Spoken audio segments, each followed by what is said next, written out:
Hello there, and welcome back to the Jedi Library. So what is the Perennial Philosophy? For the most part, we will let Aldous Huxley explain it in his own introduction to this seminal book.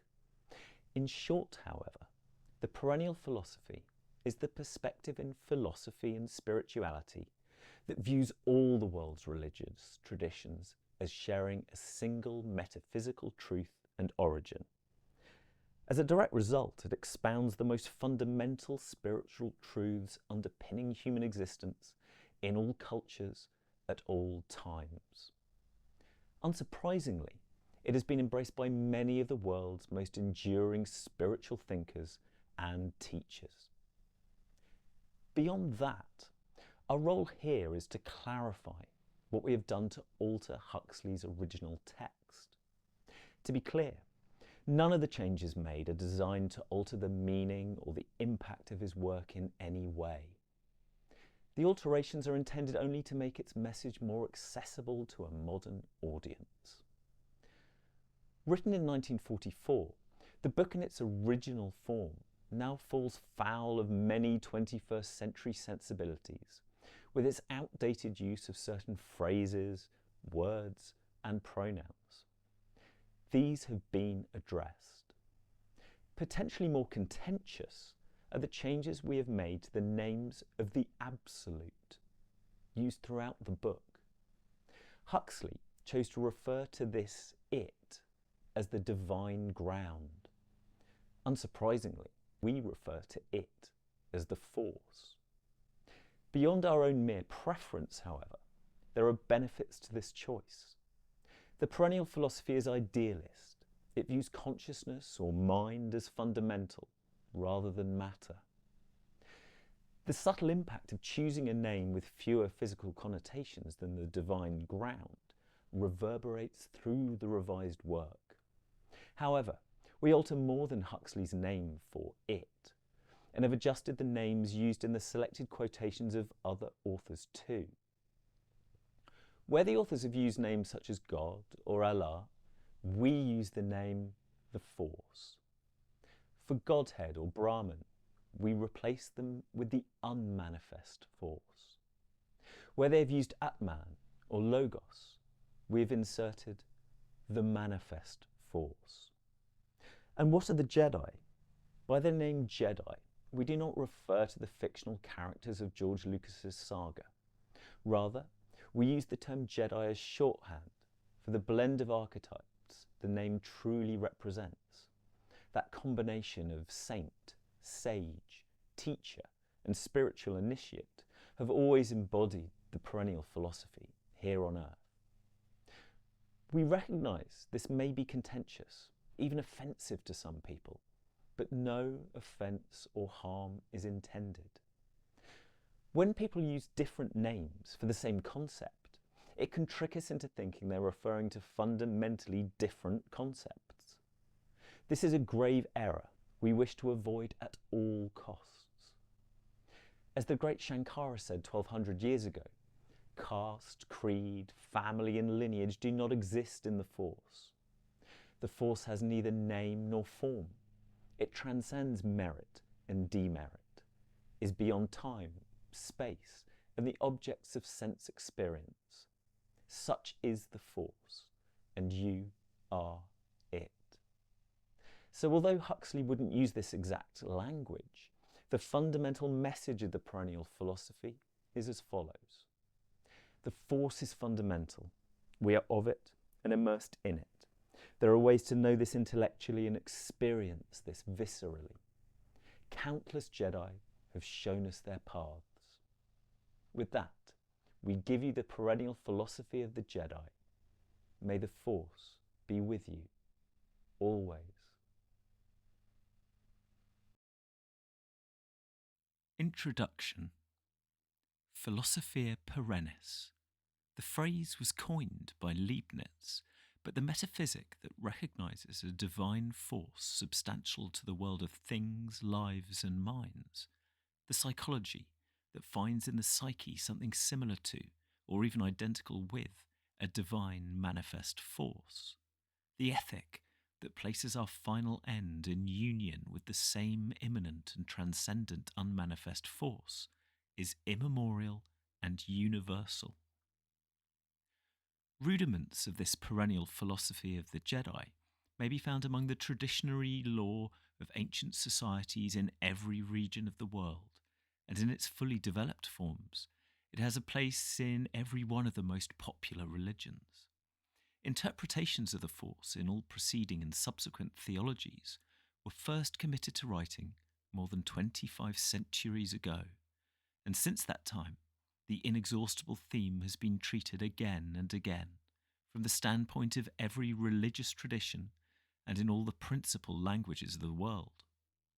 In the pages that follow, I have brought together a number of selections from these writings, chosen mainly for their significance, because they effectively illustrate some particular point in the general system of the perennial philosophy of the Jedi, but also for their intrinsic beauty and impact.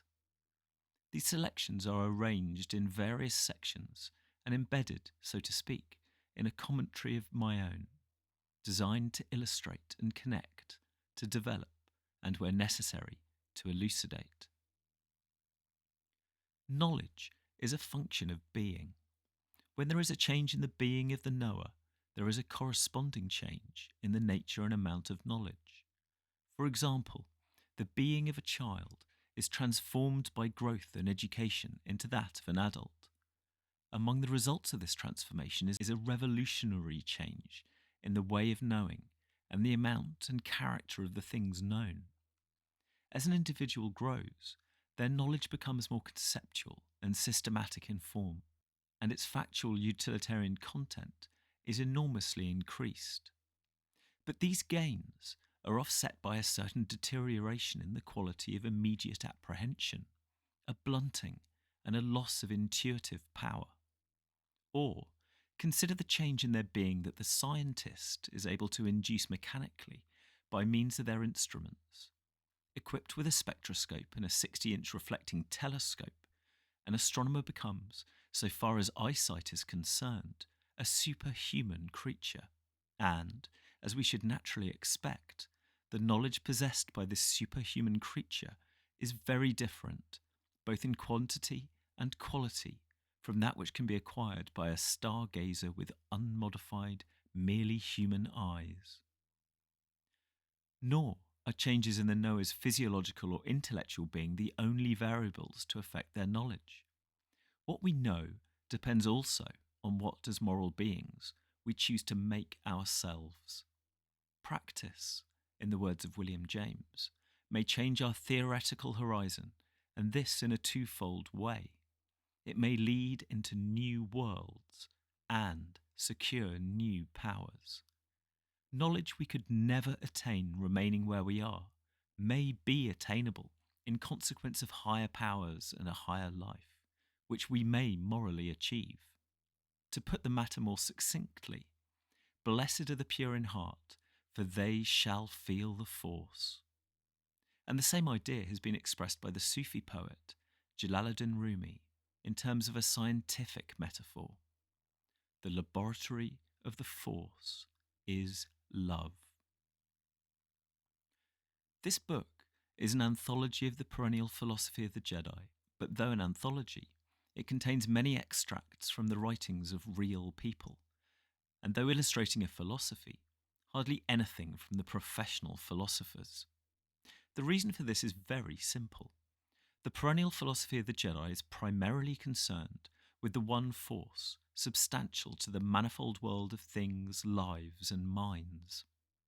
But the nature of the one force is such that it cannot be directly and immediately apprehended, except by those who have chosen to fulfill certain conditions, making themselves loving, pure in heart, and poor in spirit. Why should this be so? We do not know. It is just one of those facts which we must accept whether we like it or not, however implausible and unlikely it may seem. Nothing in our everyday experience gives us any reason for supposing that water is made up of hydrogen and oxygen. And yet when we subject water to certain rather drastic treatments, the nature of its constituent elements becomes manifest. Similarly, nothing in our everyday experience gives us much reason for supposing that the mind of the average sensual person has, as one of its constituents, something resembling or identical with the force substantial to the manifold world. And yet, when that mind is subjected to certain rather drastic treatments, the divine element, of which it is in at least part composed, becomes manifest, not only to the mind itself, but also by its reflection in external behaviour to other minds too. It is only by conducting physical experiments that we can discover the intimate nature of matter and its potentialities, and it is only by conducting psychological and moral experiments that we can discover the intimate nature of the mind and its potentialities. In the ordinary circumstances of average sensual life, these potentialities of the mind remain latent and unmanifested. If we would realise them, we must fulfil certain conditions and obey certain rules, which experience has shown to be empirically valid. In regard to the professional philosophers, is there any evidence that they did very much in the way of fulfilling the necessary conditions of direct spiritual knowledge? When poets or metaphysicians talk about the subject matter of the perennial philosophy of the Jedi, it is generally at second hand. But in every age, there have been some men and women who choose to fulfill the conditions upon which alone, as a matter of brute empirical fact, such immediate knowledge can be had, and of these, a few have left accounts of the force they were thus enabled to apprehend, and have tried to relate, in one comprehensive system of thought, the given facts of this experience with the given facts of their own other experiences. To such first-hand exponents of the perennial philosophy of the Jedi, those who knew them have generally given the name of saint or prophet, sage or enlightened one. We might now refer to them as Jedi. And it is mainly to these, because there is good reason for supposing that they knew what they were talking about, and not to the professional philosophers, that I have gone for my selections. In India, two classes of scripture are recognised: the Shruti, or inspired writings, which are their own authority, since they are the product of immediate insight into the force, and the Smriti, which are based on the Shruti, and from them derive such authority as they have. The Shruti, in Shankara's words, depends upon direct perception. The Smriti plays a part analogous to induction, since, like induction, it derives its authority from another authority other than itself. This book, then, is an anthology with explanatory comments of passages drawn from the Shruti and Smriti of many times and places. Unfortunately, familiarity with traditionally hallowed writings tends to breed not indeed contempt, but something which for practical purposes is almost as bad, namely, a kind of reverential insensibility, a stupor of the spirit, an inward deafness to the meaning of the sacred words. For this reason, when selecting material to illustrate the doctrines of the perennial philosophy of the Jedi, as they were formulated in the West, I've gone almost always to sources other than the Bible. This Christian Smriti, from which I have drawn, is based upon the Shruti of the canonical books, but the great advantage of being less well known and therefore more vivid, and so to say more audible. Moreover, much of this Smriti is the work of the genuinely saintly men and women who have qualified themselves to know at first hand what they were talking about. Consequently, it may be regarded as being a form of inspired and self-validating Shruti, and this in a much higher degree than many of the writings now included in the biblical canon. In recent years, a number of attempts have been made to work out a system of empirical theology, but in spite of the subtlety and intellectual power of such writers as Sawley, Oman and Tennant, the effort has met with only partial success. Even in the hands of its ablest exponents, empirical theology is not particularly convincing. The reason, it seems to me, must be sought in the fact that empirical theologians have confined their attention more or less exclusively to the experience of those whom the theologians of an older school called the unregenerate. That is to say, the experience of people who have not gone very far in fulfilling the necessary conditions of spiritual knowledge. But it is a fact, confirmed and reconfirmed during 2,000 or 3,000 years of religious history, that the force is not clearly and immediately apprehended, except by those who have made themselves loving, pure in heart, and poor in spirit.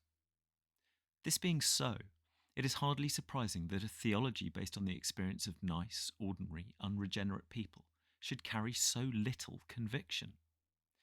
This kind of empirical theology is on precisely the same footing as an empirical astronomy, based upon the experience of naked eye observers.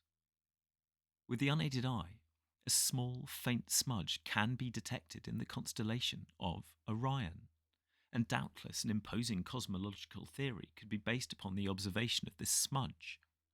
But no amount of such theorising, however ingenious, could ever tell us as much about the galactic and extragalactic nebulae as can direct acquaintance via a good telescope, camera, and spectroscope. Analogously, no amount of theorising about such hints as may be darkly glimpsed within the ordinary, unregenerate experience of the manifest world can tell us as much about the force as can be directly apprehended by a mind in a state of detachment, charity, and humility. Natural science is empirical, but it does not confine itself to the experience of human beings in their merely human and unmodified condition. Why empirical theologians should feel obliged to submit to this handicap, goodness only knows. And of course, so long as they confine empirical experience with those all too human limits, they are doomed to the perpetual stultification of their best efforts. From the material they have chosen to consider, no matter how brilliantly gifted, none can infer more than a set of possibilities, or at the very best, specious probabilities. The self-validating certainty of direct awareness cannot, in the very nature of things, be achieved, except by those equipped with the moral laboratory of the mysteries of the Force. If you are not yet a sage, saint, or Jedi, the best thing one can do, in the field of metaphysics, is to study the works of those who were, and who, because they had modified their merely human mode of being, were capable of a more than merely human type and amount of knowledge.